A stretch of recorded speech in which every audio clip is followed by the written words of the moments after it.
Hi everyone, welcome back. We're glad you're here. As you know, we just returned from a week-long tour around the entire state of Kansas. If you're new here and haven't seen those videos, we'll link the playlist at the end. One of the things we noticed while driving around Kansas is that Kansas has some really big things.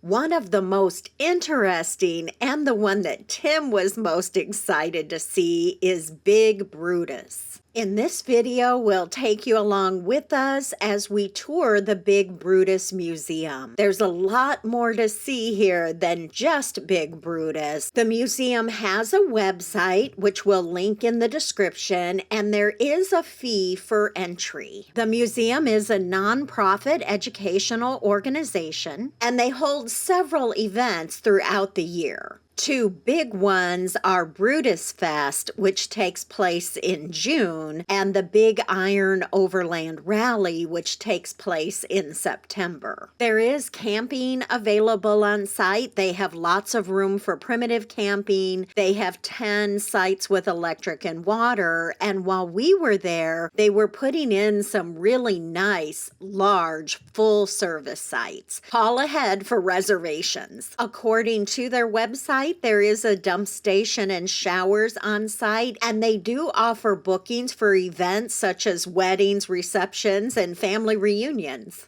When you enter the visitor center, they explain a brief history of Brutus, and they give you a self-guided tour sheet for Brutus and invite you to visit the indoor museum also. We decided to head straight outdoors and down to Brutus, but there were a few things to see along the way. There are many other pieces of machinery and equipment related to the mining industry on display. Big Brutus is an 1850B electric shovel. At the time it was built by the Bucyrus-Erie company, it was the largest electric shovel in the world. I believe now it's the second largest. It was constructed in 1962 for the Pittsburg and Midway coal mining company. It took approximately a year to build, and at its peak, 52 men worked on the construction. Brutus has been designated a National Engineering Landmark and is on the National Register of Historic Places. Pretty big, huh?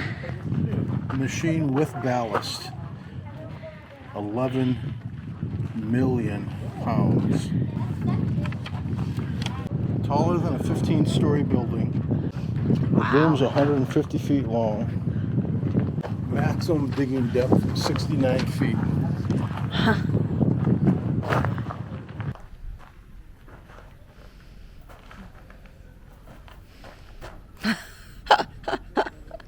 At every stop on the self-guided tour, they have a sign explaining what you're looking at.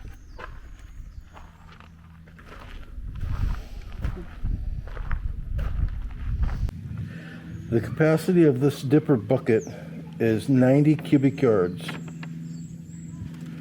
150 tons of overburden is handled in one scoop, or enough to fill 3 railroad cars in one scoop. In one scoop.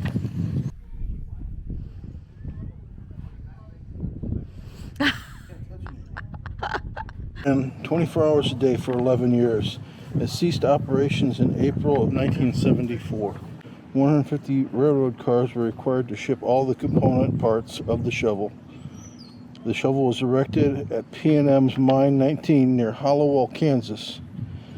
Big Brutus cost about $6.5 million. There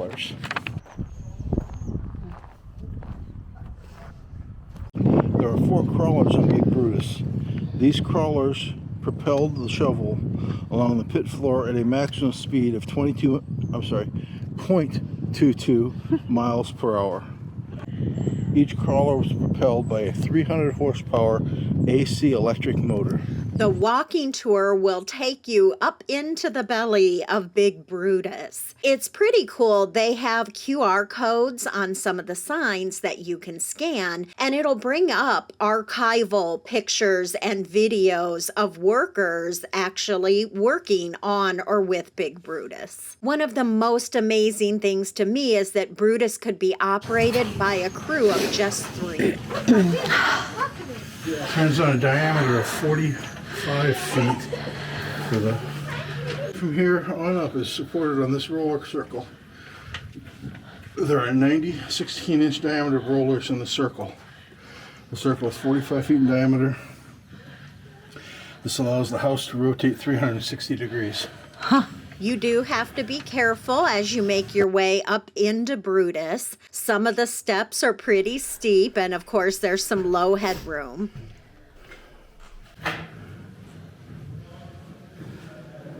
Low headroom.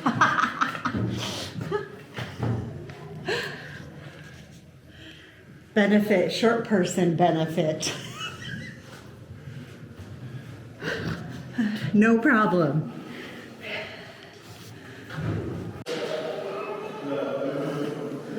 So this had big motors. See the hoist up there. I mean, this is like a whole building. Yeah, sitting on top of.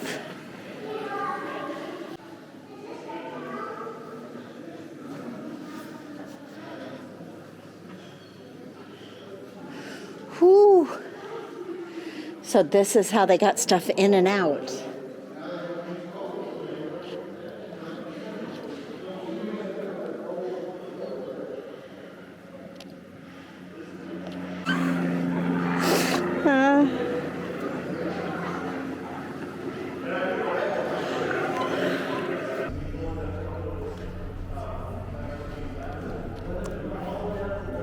This sign explains how the strip pits were dug. Brutus sits at the end of the last pit it ever dug. Looking at Google Maps, you can see all of the mining that took place in this area. These pits are managed by the Department of Wildlife and stocked with fish and open to the public, but Big Brutus is not managed or part of the wildlife area. They are self-funded.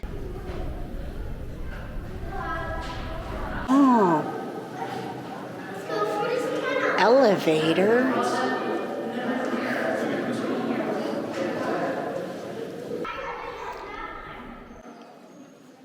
See, if there was power, you could have just took the elevator up here.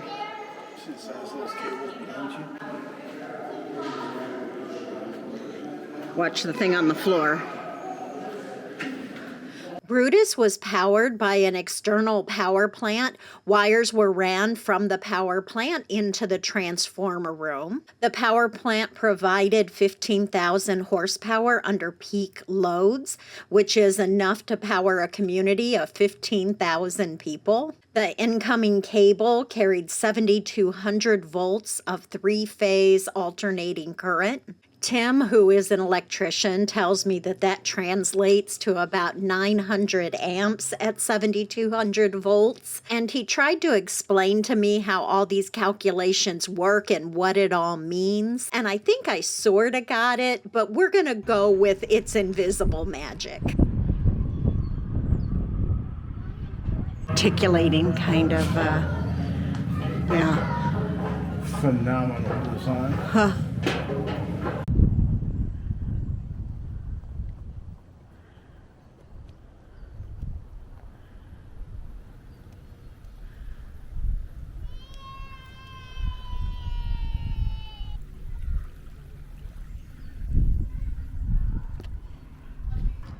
There are many other pieces of equipment on the property, several that you can go in and explore and look around.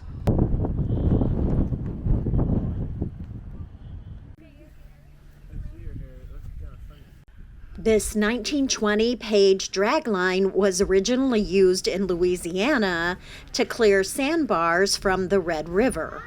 It was disassembled and brought here to southeast Kentucky to be used in the coal mining business until the 1950s. And then it sat for 40 years beside the last pit it worked in before being donated in the 90s to the big Brutus Museum. It took volunteers over 5 years to disassemble it, move it, reassemble it, and restore it to the condition that it's in now.